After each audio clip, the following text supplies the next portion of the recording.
వేసుకొచ్చాడు? హర హర మహాదేవ శంభో శంకర. ఏది శ్రీశైలమా? అది శ్రీశైలం అయితే ఇది తిరుపతే. దీన్ని తీసుకెళ్లి ఇది నేను గుండు కొట్టించుకొని రావా? నోటుకొచ్చినంత మాట్లాడుకు.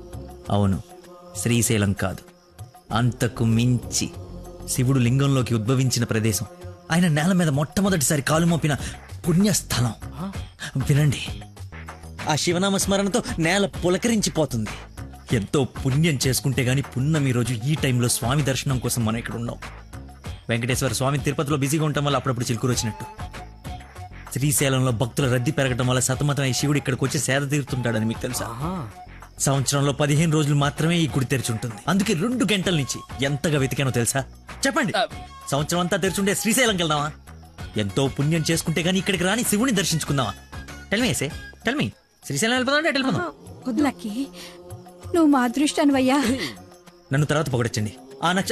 ఆ నక్షత్రం మాయమైపోయే లోపల మీరు లోపలికి వెళ్ళి దీపాలు అంటించండి. మీ కొంగు బంగారం చేసుకోండి. బయలుదేరి పదండి. దేవుడు నోరిచ్చాడు, దానికి అడ్డు అదుపు లేదు. ఏది పడితే అది వాగేయటమే. మేము మయమైనా పోయేది. శంభో శంకర!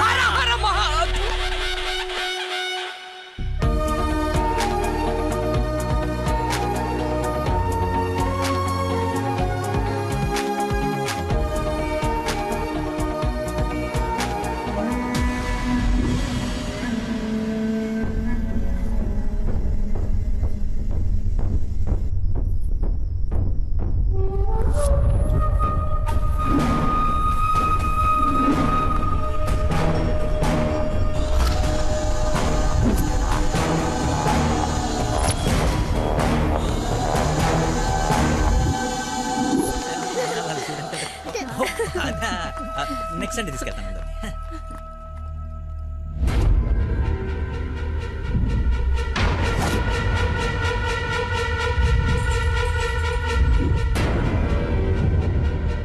రండి దొరబాబు గారు, రండి. నీ నాటకాలు చీటింగ్లు అన్నీ తెలిసిపోయాయి. వాడి వైపు చూస్తే వాడేం చెప్తాడు? నన్ను అడుగు, నేను చెప్తాను. వీడిని మొగుడని మీ నాన్న కాబోయే అల్లుడని మాకు పరిచయం చేసి నీతో సరసాలు ఆడుకుంటూ ఇంట్లో వాళ్ళందరినీ ఎదవల్ని చేసి ఆడుకున్నాడు నీ లక్కీ లవర్. అది నాకు మొదటి నుంచి డౌటే. నెత్తి నోరు బాదుకున్నా వింటేనా వీళ్ళు? అసలు ఇదంతా ఎందుకు చేశాడు తెలుసా నీకు? మతి మరుపు, మైండ్ డైవర్షన్. ఈ ప్రపంచంలో ఎవ్వరికీ లేనంత మతి మరుపు. మనుషుల్ని కూడా మర్చిపోతాడు వీడు. మర్చిపోయిన ప్రతిసారి ఏదో ఒక సాకు చెప్పి తప్పించుకున్నాడు. అది చూసాడేదో గొప్పోడని నువ్వు పడిపోయావు. ఎక్కడ వీడి మతిమరుపు బయటపడి నువ్వు ప్రేమించవేమోనని భయంతో సమాజం తోటకూర అని అడ్డమైన అబద్ధాలు చెప్పి నిన్ను పడగొట్టాడు.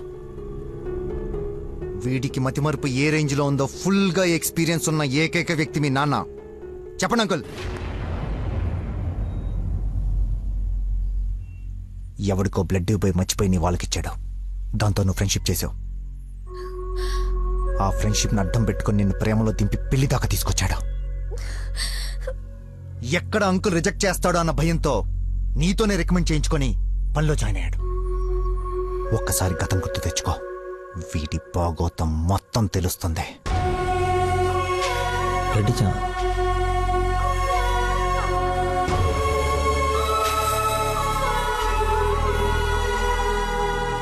మీరు ఊహించింది ఏదో జరగబోతుంది.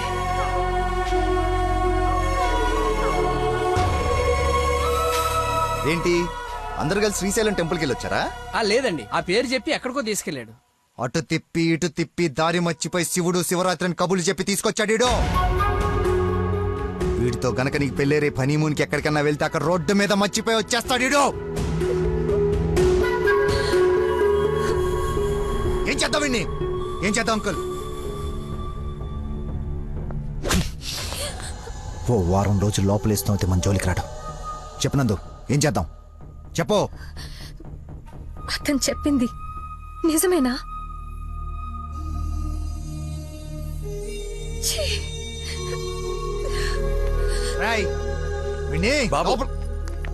వదిలేవండి.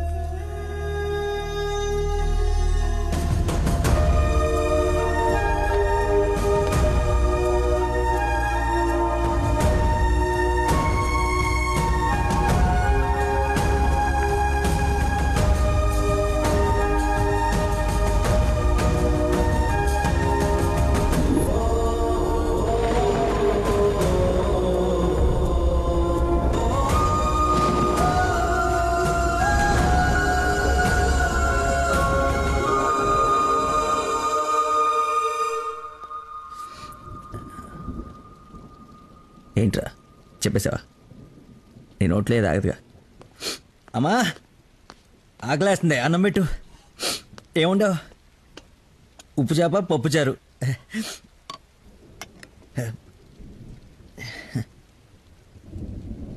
నా ప్రేమను మర్చిపోవాలని ప్రేమగా ఉండవమ్మా.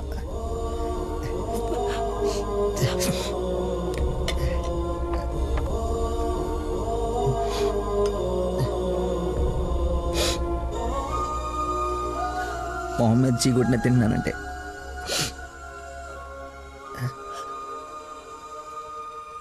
సిగ్గులేక కదమ్మా. కనీసం ఆఖరి ముద్దయ్యే లోపైన తను మర్చిపోతాను. మర్చిపోతా. నాకు దేవుడిచ్చిన వరం ఉంది కదా, ఇన్బిల్డ్ మతి మరుపు.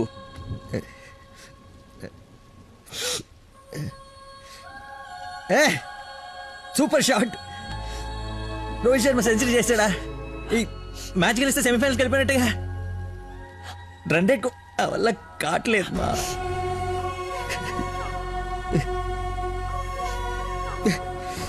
మర్చిపోకూడదు అనుకున్నాను, మర్చిపోతున్నాను. మర్చిపోదాం అనుకున్నాను, మర్చిపోలేకపోతున్నాను. జీవితంలో ఎప్పుడు మర్చిపోయి నాకు ప్రాబ్లం అని అనిపించలేదమ్మా. ఫస్ట్ టైం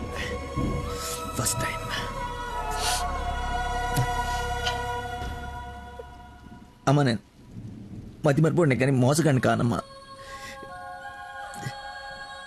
నా ప్రాబ్లం కవర్ చేసుకోవడానికి అబద్ధాలు ఆడాను కానీ నా ప్రేమే అబద్ధం అంటే లోపలేదో ఒక పెయిన్ మా, భరించలేనంత పెయిన్. చచ్చేంతవరకు నేను చచ్చినా మర్చిపోనని గట్టిగా అరిచి చెప్పాలని ఉందమ్మా. కానీ నమ్మదే. ఎలా? దీనికి ప్రాబ్లం ఉంటే ఇది ఏం చేసిందమ్మా? ఒక మనిషిలో చిన్న లోపం ఉంటే వాడు ప్రేమించడానికి పనికిరాడా?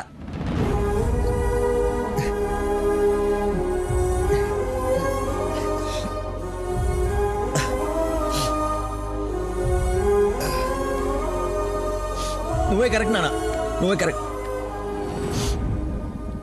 నేను అసలు ప్రేమించకుండా ఉండుంటే ఒక అమ్మాయి ఈరోజు నా వాళ్ళు ఇది బాధపడి ఉండేది కాదు. తప్పు చేశా.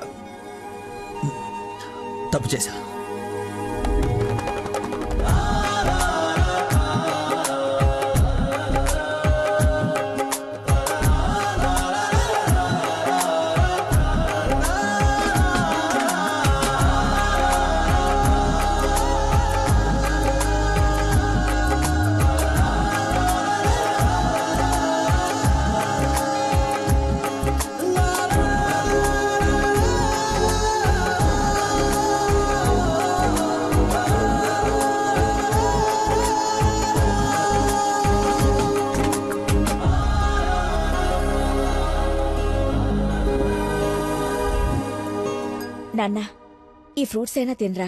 ప్లీజ్ మా. ఒరే, ఎన్ని రోజులు ఇలా ఉంటావు? అమ్మా నమస్కారం అమ్మా. ఏరి ఆంజనేయులు గారు. సార్ నమస్కారం. రండి సార్, ఒక గుడ్ న్యూస్ చెప్తామని వచ్చాను. ఏంటి బాబు, హౌ యూ డూయింగ్? అలా ఆశ్చర్యంగా చూస్తున్నారేంటి? గుడ్ న్యూస్ ఏంటంటే మా అమ్మాయికి పెళ్లి పెట్టుకున్నాం. నేను పిలవకపోయినా ఎలాగో నీకు తెలుస్తుంది. అవును, ప్రేమించిన అమ్మాయి దూరం అయిపోతుంటే ఏ ప్రేమికుడు ఖాళీగా కూర్చోడు, అవునా కాదా? పెళ్లి చెడగొట్టి పిల్లని తీసుకెళ్లిపోయే కార్యక్రమం పెట్టుకోకుండా ముందు జాగ్రత్తగా ఓ మాట చెప్దామని వచ్చాను. ఆపండి. వారం రోజుల నుంచి మనిషిగా లేడు. ఇంకా మీ మాటలతో వాడిని చంపకండి. అది కాదమ్మా, మీరు చెప్పాల్సింది చెప్పారు కదా. వీడి వల్ల మీ అమ్మాయి పెళ్లికి ఎలాంటి నష్టం రాదు. బయలుదేరండి. అరే, నేనేదో కావాలని వీళ్ళిద్దరిని విడగొట్టి ఈ పెళ్లి చేస్తున్నట్టు మాట్లాడుతున్నారేంటి సార్? నందనకి ఇతనంటే ఇష్టం లేదు. నేను ఇష్టపూర్వకంగా ఈ పెళ్లి చేసుకుంటున్నా నాన్న అని చెప్పింది నాతో.